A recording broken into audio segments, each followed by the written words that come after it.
चारों तरफ रेत का समंदर, ऊपर जलता हुआ सूरज और चारों ओर मौत का सन्नाटा।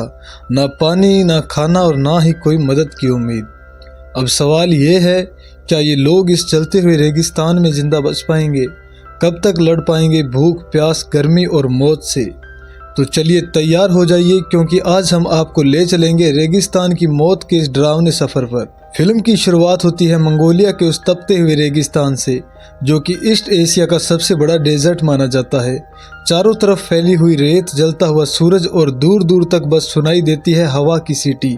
इस रेगिस्तान के बीचों बीच एक ऑयल कंपनी की टीम आई होती है। इनका मकसद था यहाँ से तेल निकालना, लेकिन अफसोस उनकी इन्फॉर्मेशन गलत निकलती है। यहाँ तेल का नामो निशान तक नहीं था।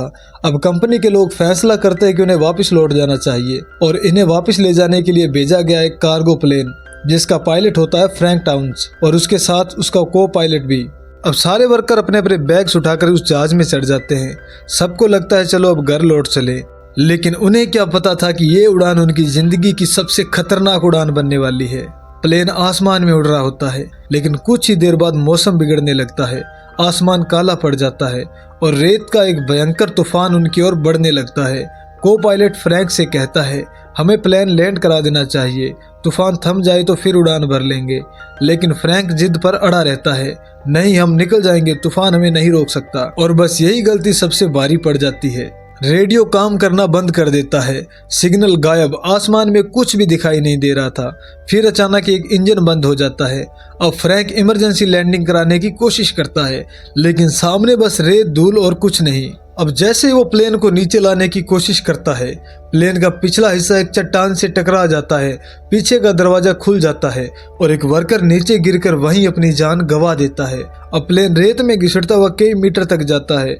आवाज इतनी तेज कि कान सुन हो जाए, और जब आखिरकार वो रुकता है तो दो और लोग मर चुके होते हैं। अब ये बचे हुए लोग इस खतरनाक रेगिस्तान के बीच फंस चुके हैं। ना रेडियो काम कर रहा है और ना ही कोई रास्ता पता है। फिर ये सभी लोग अपनी बची खुची खाने की सप्लाई चेक करते हैं। इनके पास सिर्फ 1 महीने का खाना बचा है, पानी भी सीमित है। तभी एक आदमी कहता है, मैं यहाँ से पैदल निकल सकता हूँ, क्योंकि मैंने काफी जगह पर ट्रैकिंग की है।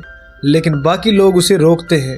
ये जुलाई का महीना है, रेगिस्तान में सबसे भयंकर गर्मी होती है, तुम 1 कदम तक नहीं चल पाओगे। अब इसके बाद वो आदमी सोचता है, फिर पीछे हट जाता है। अब सब चुपचाप अपने अपने कोने में बैठे हैं, थके हुए, डरे हुए और टूटे हुए। अब इसके बाद रात हो जाती है, आंधी चलने लगती है, रेत उड़ने लगती है। लेकिन तभी जॉन डेविस नाम का एक आदमी टॉयलेट के लिए बाहर निकलता है, लेकिन उसका पैर एक पत्थर से टकराता है और वो गिरकर नीचे फिसल जाता है और तूफान में गायब हो जाता है। सुबह जब बाकी लोग उठते हैं तो जॉन का कोई पता नहीं होता। वो लोग उसे चारों तरफ ढूंढते हैं, लेकिन उन्हें रेत के अलावा कुछ नहीं मिलता। अब सबको एहसास होता है कि वो अकेले हैं। किसी को नहीं पता कि उनका प्लेन कहाँ गिरा है, ना कोई रेडियो सिग्नल, ना कोई रेस्क्यू। अब इसके बाद एक औरत पायलट से पूछती है, क्या हमें कोई बचाने आएगा? पायलट चुप रहता है, फिर धीमे से कहता है, मुझे नहीं लगता, हम रास्ते से बहुत दूर हैं, कोई हमें ढूंढ भी नहीं पाएगा। उस एक लाइन के साथ सबकी उम्मीदें जैसे रेत में दफन हो जाती है। अब बचा है बस एक सवाल कि ये लोग इस मौत के रेगिस्तान में कितने दिन तक जिंदा रह पाएंगे।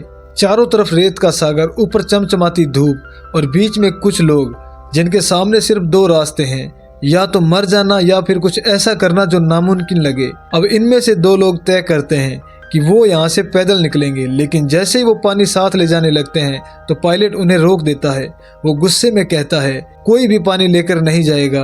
बस फिर क्या था, अब बहस बढ़ती चली जाती है और झगड़े में उनका सारा पानी गिर जाता है। प्यास, डर और निराशा के बीच एक आदमी आगे आता है, जिसका नाम होता है एलियट। वो कहता है, मेरे पास एक आइडिया है, हम इस टूटे हुए प्लेन के पार्ट से एक नया प्लेन बना सकते हैं।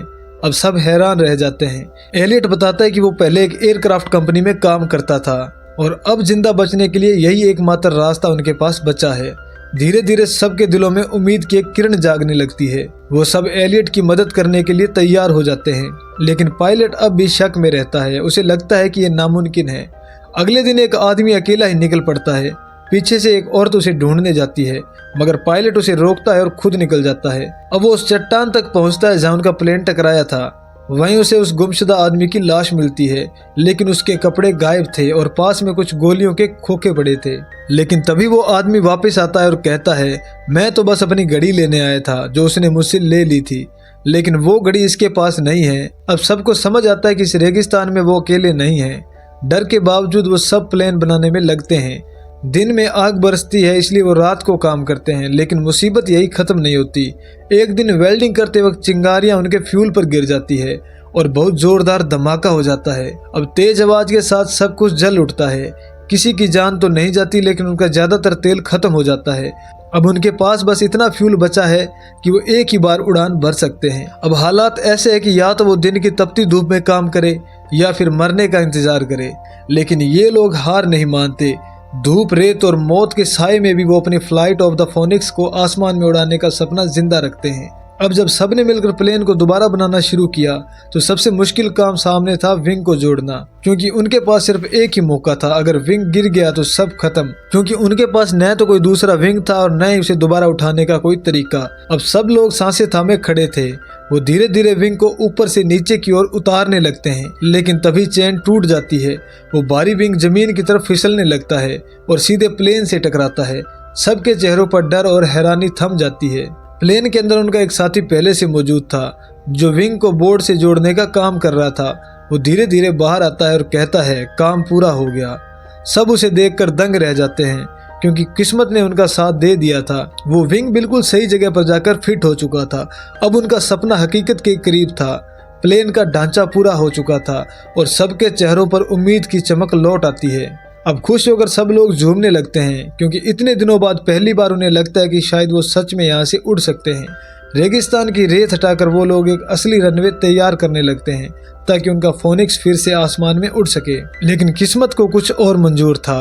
एक रात भयानक इलेक्ट्रिक स्ट्रोम आता है। आसमान में बिजली चमक रही थी, हवाएं चीख रही थी और रेगिस्तान गुस्से में लग रहा था। विंग के अंदर पेट्रोल था, इसलिए सब डर के मारे वहां से भाग जाते हैं, पर एलियट नहीं भागता। वो अकेले ही वहां खड़ा रहता है और कहता है अगर प्लेन जल गया तो सब खत्म। तभी बिजली गिरने वाली होती है कि पायलट फ्रैंक उसे पकड़कर नीचे गिरा देता है और उसकी जान बचा लेता है। अगर उस वक्त एलियट मर जाता तो प्लेन का सपना भी यहीं खत्म हो जाता।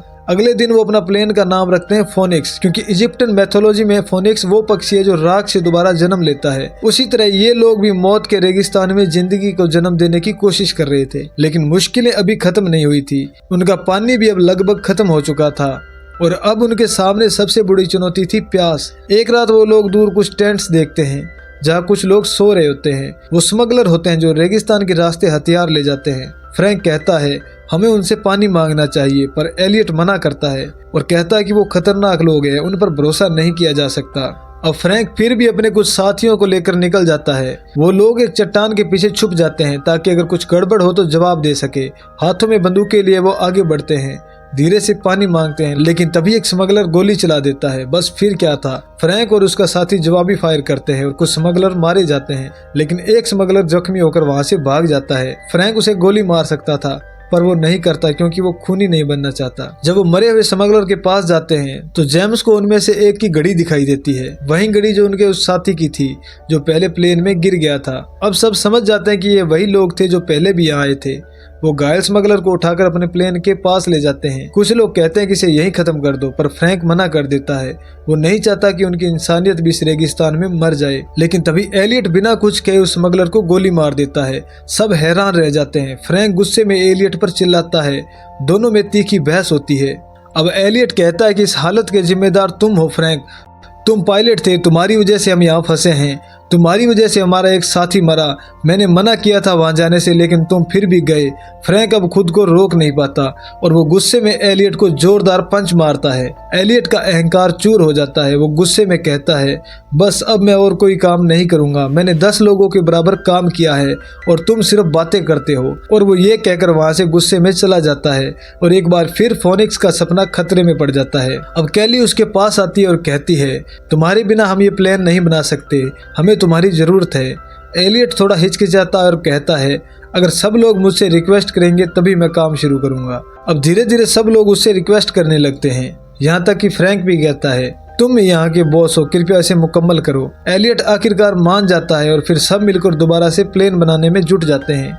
एक दिन दूरबीन से देखने पर पता चलता है कि वो स्मगलर जो पहले भाग गया था अब वह अपने दोस्तों के साथ वापस आ गया है। लेकिन ये स्मगलर आगे नहीं बढ़ते क्योंकि उन्हें पता है कि इन लोगों के पास अब उनके ही हथियार हैं। उन्हें यह भी पता है कि इनका पानी और खाना जल्दी खत्म हो जाएगा और जब ये कमजोर होंगे तभी हमला करेंगे। अब ये देखकर टीम और भी तेजी से काम करने लगती है और आखिरकार उनका प्लेन तैयार हो जाता है। तभी फ्रैंक को एक मैगजीन मिलती है जिसमें कई तरह के प्लेन के मॉडल्स हैं। पता चलता है कि एलियट ने प्लेन का मॉडल इन्हीं टॉय मॉडल्स को देखकर बनाया था। दरअसल वो हमेशा छोटे छोटे रिमोट कंट्रोल वाले उड़ने वाले प्लेन्स बनाता था, लेकिन कभी बड़े रियल प्लेन नहीं बनाए। अब ये सुनकर सबका गुस्सा फूट पड़ता है, खासकर अयान का। वह एलियट के सर पर गन रख देता है और कहता है, तुमने हमें बेवकूफ बनाया, ये प्लेन कभी नहीं उड़ेगा, तुमने कभी इतना बड़ा प्लेन बनाया ही नहीं। लेकिन एलियट हिम्मत नहीं हारता। वह कहता है, मुझे यकीन है कि ये प्लेन उड़ सकता है। हाँ, मैं छोटे रिमोट कंट्रोल वाले प्लेन्स बनाता था, लेकिन उनमें बैलेंस सबसे ज्यादा जरूरी होता है, यही सारा काम करेगा।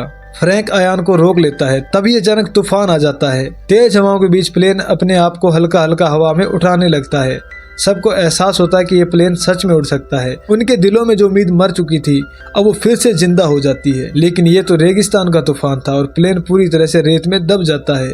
अब इस तूफान के बाद सब उदासी में चले जाते हैं। फ्रैंक कहता है, हमने इसे मेहनत से बनाया है और हम इसे यहीं से उड़ाकर ले जाएंगे। सब मिलकर प्लेन को रेत से बाहर निकालते हैं और उसे उस जगह खींचते हैं जहाँ रेत नहीं है। प्लेन स्टार्ट करते हैं, शुरू में बंद होता है, कई बार कोशिश करते हैं और आखिरकार वह प्लेन चल पड़ता है। इंजन गरजता है। स्मगलर इस आवाज को सुनकर घोड़ों पर हथियार लेकर उन पर टूट पड़ते हैं। सब लोग प्लेन के ऊपर चढ़ जाते हैं और विंग से लटक जाते हैं। दरअसल प्लेन के डिजाइन के अंदर बैठने की जगह नहीं है। उन्होंने बड़े प्लेन के हिस्से से एक छोटा सा प्लेन बनाया था। प्लेन रनवे पर दौड़ता है और पीछे से स्मगलर गोलियां चला रहे होते हैं, लेकिन किसी को कोई भी गोली नहीं लगती।